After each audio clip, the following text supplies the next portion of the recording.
Almost everyone has heard that the temple veil tore. It stands as one of the few iconic details surrounding the crucifixion that even people who have never opened a Bible can somehow recall. When Jesus dies, the great curtain inside the temple rips straight down the middle. Most of us neatly file this moment under a vague theological heading. Access to God is now open. While that is certainly true, it is also so much smaller than what actually transpired that it almost functions as a way of missing the point entirely. Hidden within the ancient text is a specific detail that two separate gospel writers went out of their way to record. It is the strangest part of the narrative, yet it is precisely the detail we so easily skate right over. Matthew and Mark do not simply report that the veil was torn. They explicitly record the exact direction of the tear. They tell us it ripped from top to bottom. Pause on that for a moment. Heavy curtains simply do not tear from the top down. If a human being attempts to rip a massive piece of fabric, they grasp it at the bottom edge where their hands can reach, or they slice it open with a blade.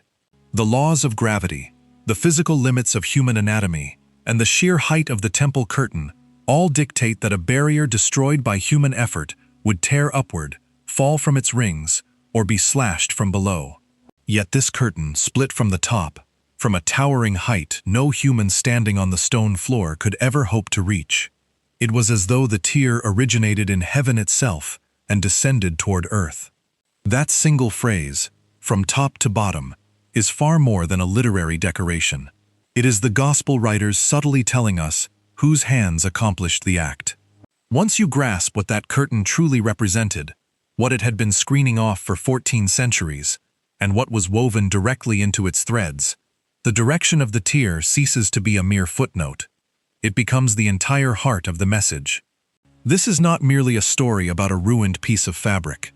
It is the story of a cosmic door that had been locked since the dawn of humanity, and the precise moment it was violently, deliberately opened from the inside.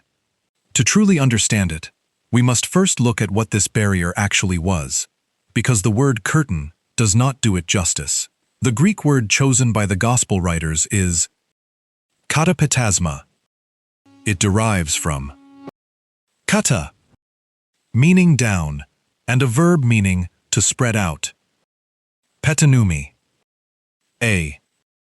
Katapetasma was an imposing screen spread down over an architectural opening. The underlying Hebrew word from the book of Exodus, where this barrier is first commanded, is peroketh, a word carrying the heavy weight of something that separates, partitions off, and shuts away. This was no delicate drape. It was a functional, unyielding wall of fabric designed to do one specific job: to keep human beings out. Inside the temple, past the outer courtyards, lay a chamber known as the holy place. Beyond that room, screened off entirely by this massive partition, sat an inner sanctuary called the Most Holy Place, or the Holy of Holies. According to Israel's entire worldview, this was the singular geographic point on earth where the unshielded presence of God dwelt, not as a symbolic representation, but as a living, holy reality. The divine rule governing that inner room was absolute, simple, and terrifying. You do not enter, nobody enters. Only one man, the high priest, was permitted to pass through that curtain, and only on a single day of the year, the Day of Atonement. Even then, he could enter only while carrying sacrificial blood and following elaborate ritual preparations. While he was inside, the entire nation held its collective breath. For the rest of the year, and for every other person alive, the curtain whispered a single, unyielding word for 1400 years. No. This veil was a boundary commanded by God Himself. It was not an accidental design flaw or a human tradition.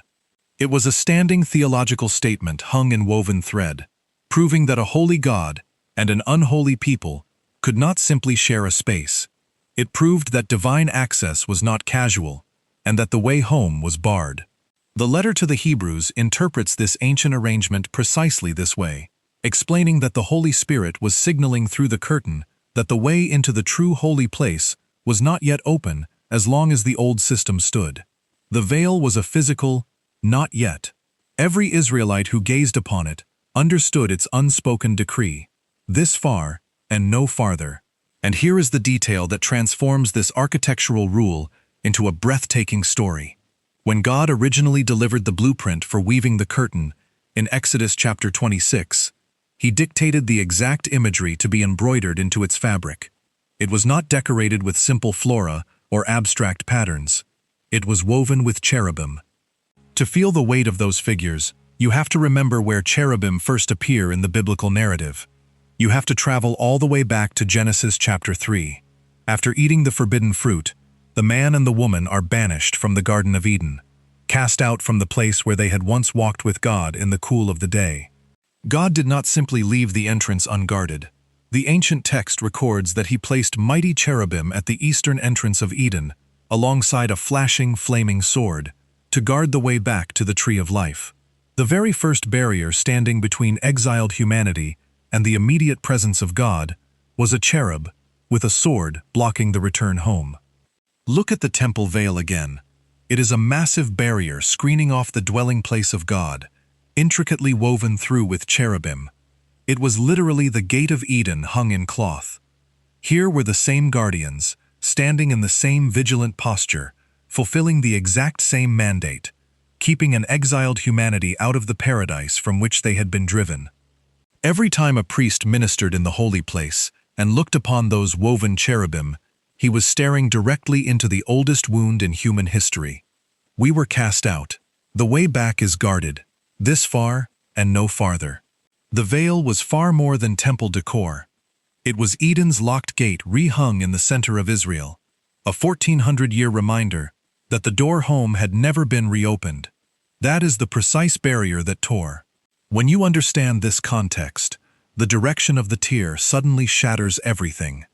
A divine boundary established by God Himself, guarded by the cherubim of Eden, and sealing off His sacred presence, is not something human beings can ever dismantle on their own terms.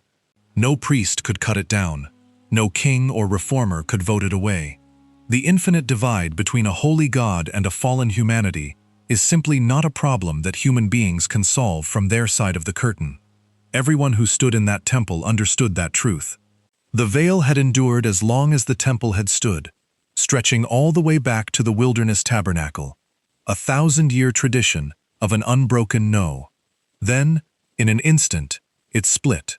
It tore from the top, from a height no human hand could ever reach, ripping downward toward the earth, as though an invisible hand at the apex of heaven took hold of the heavy fabric and rended it completely in two. The direction itself is the sermon. Had human beings torn it, the fabric would have shredded from the bottom up, or it would have been slashed across with a knife. It tore from top to bottom because the hands performing the act were not in the room. The barrier that no human could ever remove was demolished by the only one who had the authority to do so. And He did it from His side, reaching down from above, rather than waiting for humanity to climb up. The path back into the presence of God was never going to be forged by human effort or spiritual striving. If the door was ever going to open, God had to tear it down from above. And that is precisely what the text declares happened, top to bottom, from His side to ours. Furthermore, this event did not occur at random. Pay close attention to the timing. Matthew records the sequence in a single breath. Jesus cried out again with a loud voice, yielded up His spirit, and behold, the curtain of the temple was torn in two from top to bottom. There is no delay, no interval. The death of Christ and the tearing of the veil are two beats of the exact same pulse. The moment the sun dies, the barrier splits. One event directly triggers the other. Whatever power ripped that curtain was unleashed at the precise instant Jesus ceased breathing. This naturally raises an unmistakable question. Why would the death of a man outside the city walls of Jerusalem tear an ancient curtain hanging inside the temple sanctuary? What is the profound connection between a broken body on a Roman cross and a torn barrier in the Holy of Holies? The Gospel writers report the two events side by side, allowing us to feel the structural weight of the connection. But it is another New Testament book that explicitly articulates the mystery. Before we look at that connection, the specific word used for torn deserves a closer look, particularly because Mark uses it with deliberate theological intention. The Greek verb translated as torn is a form of schizo. It means to split, to rend, or to tear violently apart. It is the linguistic root behind modern words like schism or schizophrenia, a term denoting something being forcefully ripped into pieces. Mark uses schizo to describe the rending of the veil. But he also uses this exact same verb once before, at the very beginning of his gospel, in a moment many readers miss. In Mark chapter 1, during the baptism of Jesus, as he emerges from the Jordan River, Mark writes that the heavens were torn open. Schizo. And the Spirit descended upon him like a dove, where other gospel writers use a gentle word, stating simply that the heavens were opened. Mark uses a word of sheer violence. The heavens were ripped apart. At the conclusion of his gospel, at the moment of Christ's death, Mark brings that rare, violent verb back into play. The veil was ripped apart.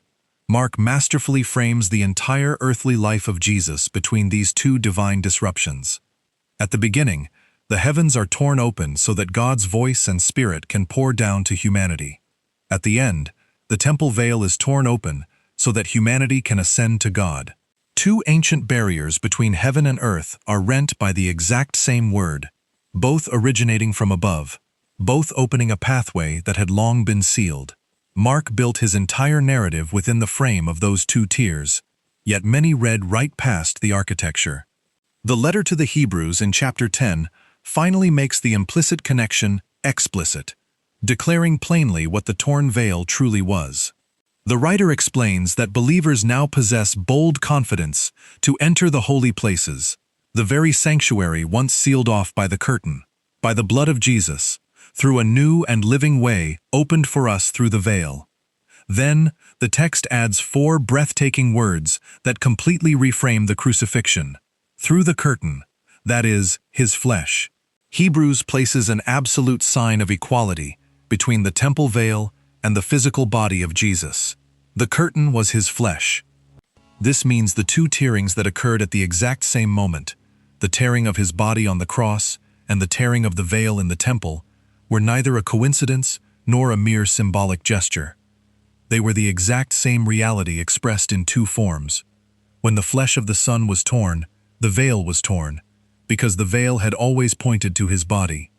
The ancient barrier between God and humanity, the thing that had to be broken for the way home to open, turned out to be a living sacrifice. As his body was broken, the veil was split. The solemn no that had echoed since Eden was forever silenced the instant the true veil was torn on the cross. Hebrews draws the only logical conclusion from this truth, and it is astounding in its audacity. Because the veil is torn, it commands us, draw near, enter the holy place with confidence. The word translated as confidence implies freedom of speech, absolute boldness, and the right to approach without fear of rejection. It is the exact polar opposite of everything the veil had represented for 14 centuries. The sacred room that once said no to an entire nation now says come to anyone, on any day, through the torn flesh of the Son. The Holy of Holies no longer has a locked door. Someone tore it off its hinges from the top down. At this point, we must be careful and intellectually honest, as there are two areas where commentators sometimes overreach. The first involves a genuine, open text historical question.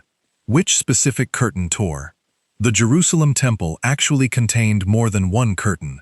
There was an outer curtain screening the holy place from the public courtyard, visible to anyone walking the temple grounds, and there was the inner veil screening the most holy place, which carried the profound theological weight we have been exploring. The Gospels simply state that the curtain of the temple was torn, utilizing a Greek term that the Septuagint applies to both barriers. Strictly speaking, the text does not specify which curtain split. The majority of scholars throughout church history have held that it was the inner veil, as its theological symbolism aligns seamlessly with the work of Christ. A minority argue for the outer curtain, pointing out that its destruction would have been a dramatic public sign visible to the gathering crowds. While the inner veil remains the most compelling interpretation, An honest reading acknowledges this small textual ambiguity. Yet the overarching meaning remains intact either way, whether inner or outer. A sacred temple barrier was supernaturally destroyed from above at the moment of Christ's death, and the theology of Hebrews stands firm, regardless of which fabric fell first. The second area requiring caution involves extra-biblical legends regarding the curtain's dimensions. You may have heard claims that the veil was as thick as a man's palm, 60 feet high, and so massive that pairs of horses tied to opposite ends could not have pulled it apart. Much of this stems from much later rabbinic writings, and these dramatic descriptions are almost certainly hyperbole rather than literal engineering measurements. We do not need to rely on exaggerated legends to defend the miracle. The historical core of the event easily withstands skepticism. This was a massive, heavily woven, professional temple tapestry, and no human standing in the courtyard that afternoon tore it in two from the top down. The sober, historical reality is already the most stunning event in the room. Step out of the ancient temple courts for a moment, because this is where historical exegesis transforms into personal reality. The veil was a universal keep-out sign that had stood since the expulsion from Eden. The deep truth revealed by the torn curtain is that the separation is officially over. Not merely relaxed, softened, or negotiated, completely over. The immense barrier between ordinary, flawed people and the holy presence of God, the weight you instinctively feel whenever you assume you are too unclean, too broken, or too far gone to approach Him, has not simply been lowered. It was ripped apart from the top by a hand that was not yours, and it has never been rehung. Yet many of us continue to live as though the curtain were still intact. We approach God the way a trespasser approaches a room they are not sure they are allowed to enter, cautiously, on tiptoe, braced for rejection. We attempt to cleanse ourselves first, striving to be quiet enough, good enough, or pious enough to earn a hearing. We maintain a fearful distance, mistaking religious anxiety for genuine reverence. The torn veil is God's direct answer to that fear. He did not lower the barrier so you could practice climbing it. He obliterated it from His side, at the cost of His Son's life, precisely so you would stop standing outside a door that no longer exists. Consider the direction one final time, for therein lies our ultimate comfort. It tore from top to bottom. This means opening the way was never your project. You are not expected to force your way into God's presence, to tear through the fabric of your own sin, or to achieve a level of personal righteousness high enough to pull the barrier down from below. You couldn't do it if you tried. That is the entire lesson of the top-to-bottom tear. God accomplished it Himself. The access you now enjoy was opened by Him from above, completed, and offered to you as a gift. Your task is not to create the pathway, but simply to walk through the door that stands open. There is an even quieter grace here for those who have walked with God for a long time. We possess a subtle, tragic tendency to try to sew the veil back up ourselves. We rebuild the barrier out of our own shame and guilt, keeping God at a polite distance, as if we still need permission to draw near. The torn veil refutes that impulse as well. God tore it from the top down, so that you could never stitch it shut from the bottom up. The way home does not close on your worst days. Your moral performance did not open the door, and your personal failures cannot rehang the curtain. It was torn, and it remains torn forever. The strangest detail in the gospel narrative turns out to be its greatest mercy. The curtain tore from the top because the hand that tore it belonged to God alone, and a pathway opened by God from His side is a door no human power below can ever close again. Draw near. The doorway is completely clear.